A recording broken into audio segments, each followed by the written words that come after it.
Guys, my name is PC Benjamin. So today we have this. So cute, easy to make. A dragon, but yeah, I like it so much. So next. Super fast. I like super fast, but yeah. Next is Optimus Prime and Optimus Prime.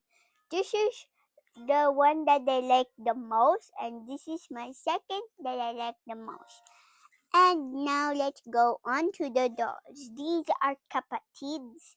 So they have same gender, not twins, but just kapatids.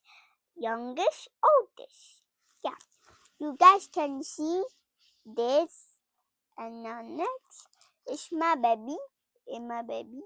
In my baby. It also has a bottle, and it also you can eat. She can eat it. It will not fall here, but it will fall right here.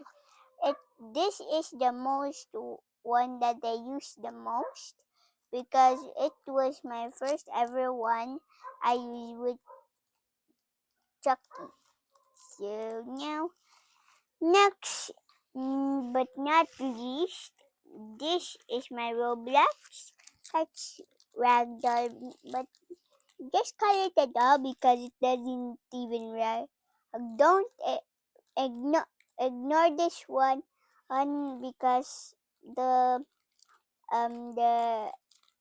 arm fall off because I cannot find it anymore. So that's all for today. I hope you like this video. If you did, like, bye bye.